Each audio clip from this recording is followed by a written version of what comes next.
Hello everyone, I'm Wade, your Cinephile host. Most of us have imagined having superpowers. For some, it's telekinesis. For others, it's to levitate and soar through the skies like a bird. In the movie Birdman, 鸟人, Regan Thompson, plays by Michael Keaton, imagined himself with such superpowers and portrays what it may look like visually to use those powers in real life. Regan Thompson was a famous actor who played superhero Birdman in the film trilogy in the 1990s.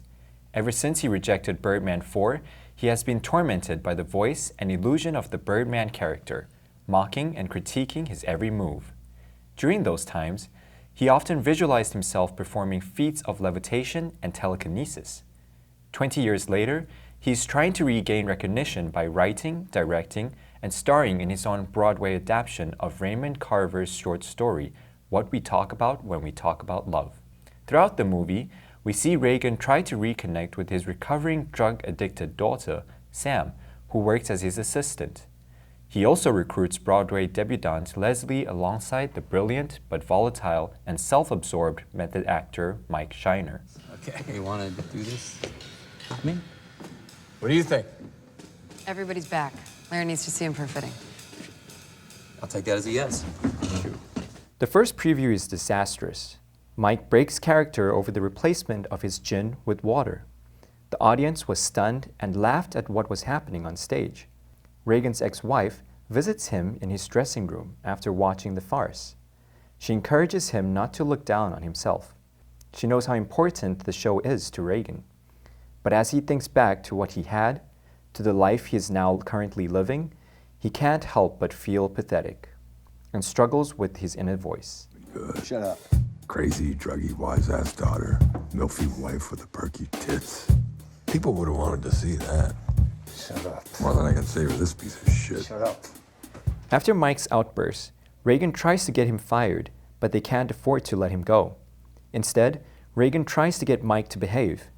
Yet, time and time again, Mike downplays Regan's importance. In the second preview, Mike loses control again. He forces himself on Leslie during the play. Ultimately, Regan clashes with Mike in a brawl after he read the New York Times interview Mike did, where he took the spotlight and credited himself for the concept of Regan's Broadway play. Where's the rest of it? There is no rest of it. Don't worry, somebody will be using that to scoop up dog shit tomorrow. How could you be so calm about this? What are my other choices?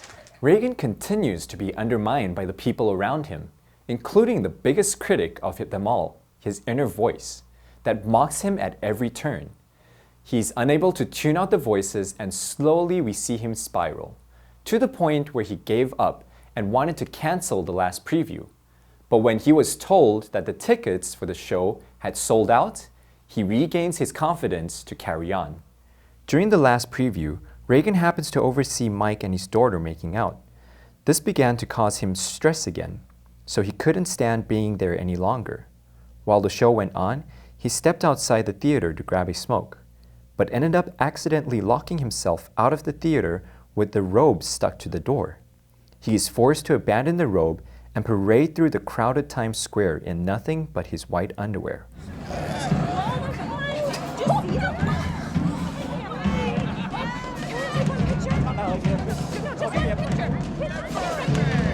Regan finally gets through the crowd and back to the theater just in time for his final scene. Regan enters from the back of the hall half naked.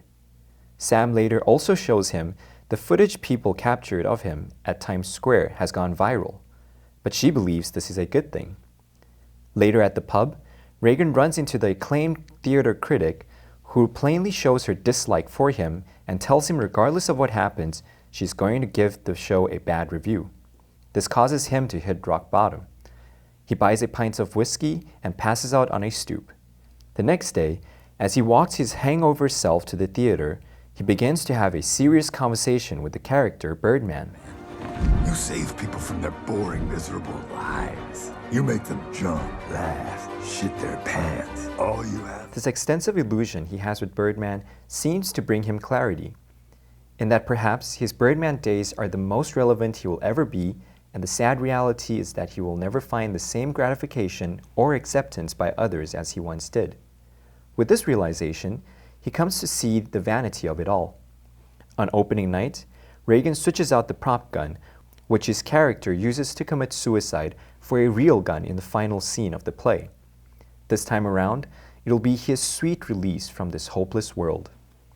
When time comes, Reagan shoots himself for real on stage in front of a live audience. Ironically, this was met with a standing ovation. Surprisingly, Reagan survives this. In the hospital, Sam pays him a visit and brings him flowers. They share a moment and Reagan finds peace. While Sam leaves the room to look for a vase, Reagan approaches the window, climbs out, and jumps.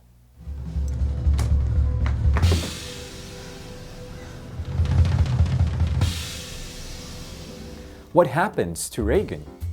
The only clue we have is from Sam's reaction as she looks out the window. Some say it was all a dream and that he's already dead. Others say perhaps he found true peace and in a symbolic gesture, he soars through the sky at the end. The director intentionally left the ending open for interpretation. Perhaps what he seeks to invoke in us is less about what happens to the character Reagan, but more about ourselves. How do we choose to see the world around us? Ruby, 你觉得呢？你是怎么看待这结局？ I like how Regan and Sam both found peace. Although we aren't sure if Regan actually died or not, even if it did, I think it's beautiful that Sam is able to see that his spirit finally freely soaring through the sky. Yeah, it's all about perception. So Ruby, can you define perception for us? Perception is the way in which something is regarded and understood. 也就是说你对一件事情的看法或是角度。 Yes, like this glass of water. What do you see, Wade? I think a glass half full with water. Yes, but some would see this glass as half empty. 这就是对同一件事情有两种不同的看法。 Hey, since you have that glass out, 接下来我们来玩一个电影里的游戏，叫做 Truth or Dare. Ruby, 你以前有玩过这游戏吗？ I don't think so. How do you play? Well, it's easy. Truth or Dare is mostly a verbal game requiring 2 or more players. Players are given the choice between answering a question truthfully or perform a dare, both of which is set by the other person. Okay. 你先 What do you choose? 好啊, I choose dare. I dare you to pour this cup of water over your head. I'm Ruby, this is Wade. I hope you learned something useful in this episode of Cinephile as I did. You can find more on the FUNDAY website. Let's make every day a fun day. Truth or dare? Oh, come on, let's... Truth or dare? Truth.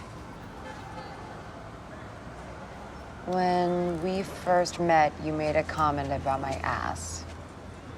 Why'd you do that? You have a terrific ass, and I noticed that. And then I just commented on it. Truth or dare? Dare. Really? Yeah.